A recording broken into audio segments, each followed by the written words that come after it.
Maayong buntag ka natong tanan mga kaigsuunan sa atong mga suking tigpaminaw sa 98.5 ug sa atong programa ang buhig kabatuoran 101. Now this morning no atong paghisgutan karon, what is discipleship? Unsa gyud ang discipleship? Well, sa ato nga manual or tools nga gamit, discipleship is helping people to trust and follow Jesus.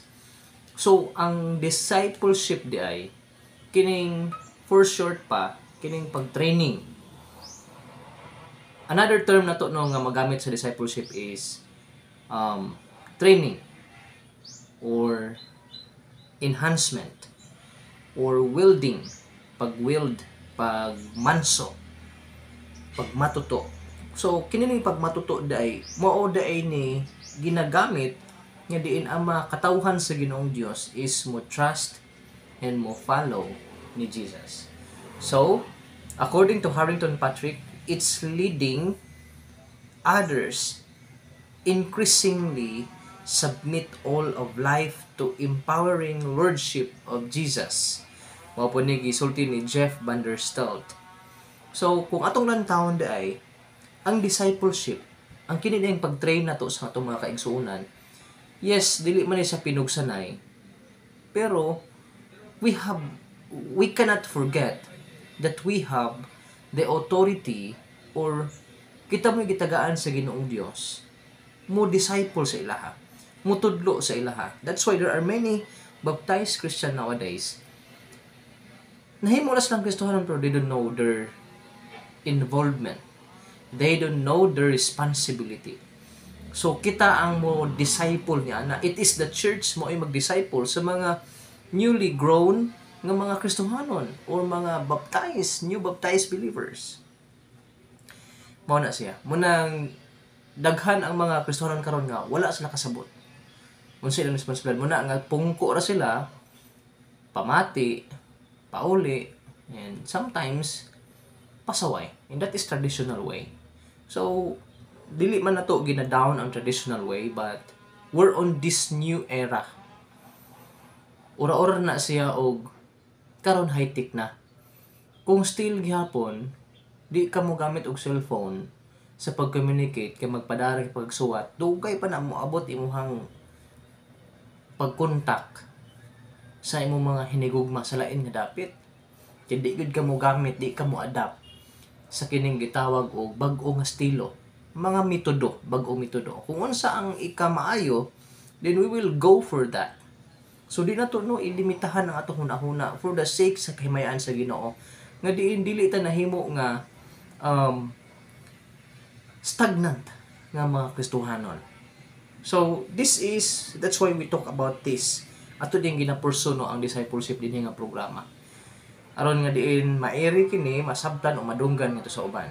Subok paminahon nga kung ang church dili ka-adapt niini, kung lahi nga church ang maka-adapt niini, muna nga sila mo kusog sila, ang kita gahinay. Ang nagtudlo sa kamatuoran wala noon ga-adapt. Ang ga-adapt hinuon kato hinuon walay mga klaro. Discipling others is the process by which a Christian with a life worth emulating commits himself for an extended period of time to a few individuals who have been won to Christ. The purpose being to aid and guide their growth to maturity and equip them to reproduce themselves in a third spiritual generation, according to Alan Hadidian.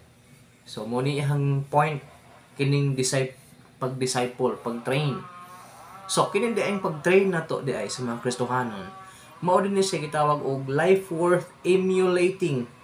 Commits himself for an extended period of time. Kay dili gud pwede nga dili ka mo commit.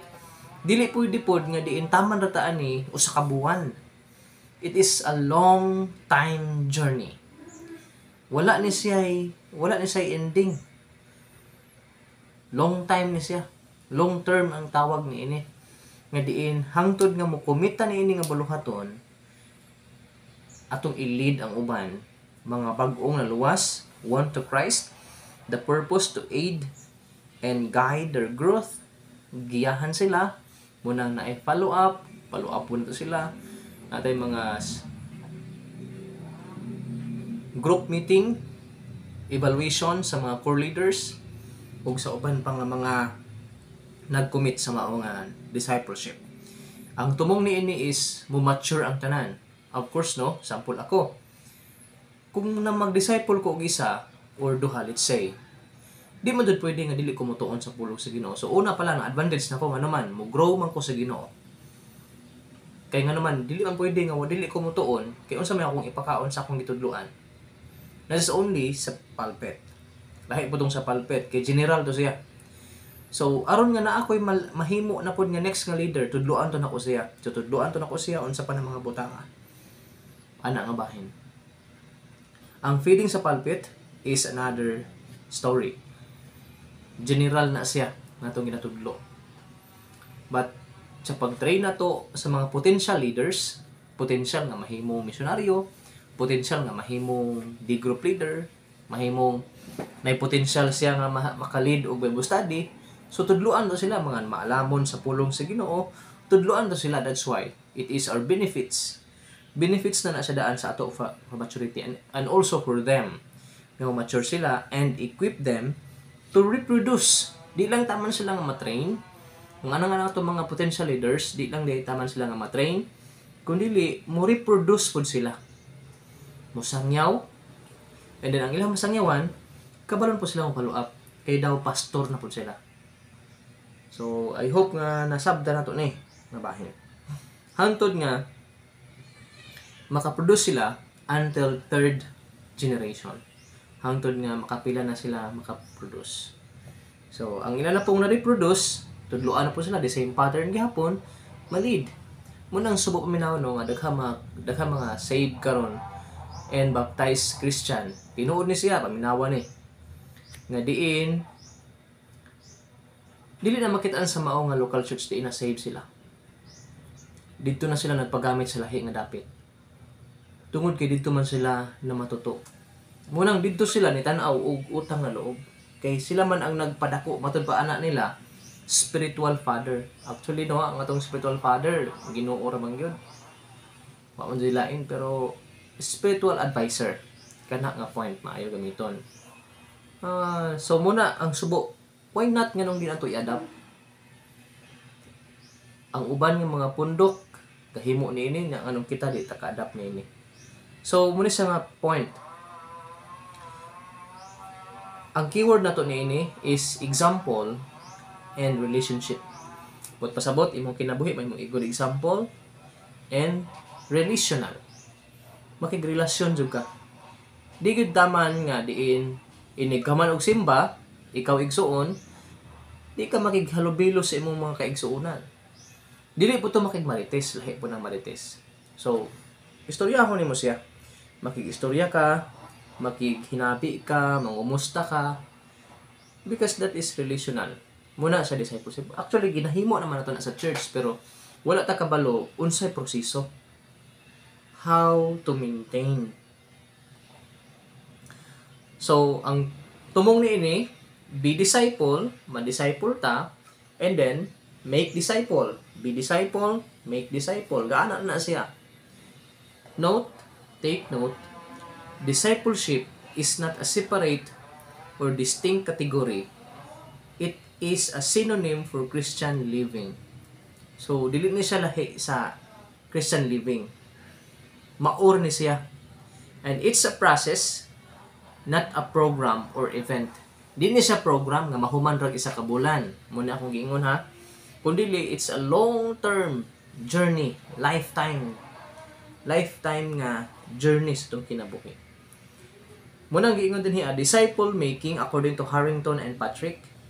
Disciple making is much more than baptizing people. It is equipping people to embrace the lifestyle of surrender and obedience to all of Jesus' teaching. So muna nga, mo to yung na advantage ni siya sa ato, kitang mga D-group leader, tungod kay kita una ang mature, kay kita una ang mutuon man sa pulong sa Ginoo, kita una ang mo-grow. And then advantage sa ato, benefit sa ato nga naman magbinantayon ka sa kaugalingon kay na may maglantaw sa ato. Accountable man ka. Munang uban no, wala mo embrace na ini nga naman dili man sila ganahan. Uban pod wala pod na nasabtan, wala nila nasabtan ang beauty sa discipleship. So I hope nga diin sa simpleng maagi ato kini makita no. And then giingon pag gid niya, disciples, it's who we are. Discipleship, it's what we do. So kita ang disciples, ang discipleship, that is a training, that's what we do. Equipping, leading others to Christ, that's what we do. That is discipleship. The Spirit of God plus clear goal plus intentional leadership plus relational environment plus reproducible process equals an infinite number of disciples. Grabe no? Nindot kayo gyud. Una, Spirit of God. Then sunod, clear goal. Sunod, intentional leader. Intention gyud imo adtuon, follow upon gyud imo na di nga napasagdan.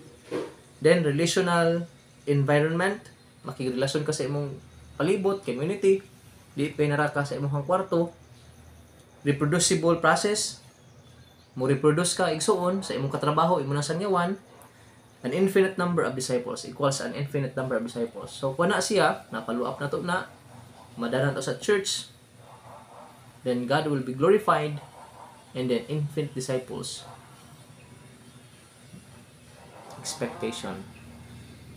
So, hinauta nga ang pulong sa Ginoong Dios ang kining atong mga nakita karon nakaalam gikan sa uban, ato kining maaplikat o kini mahinuktukan nato kini.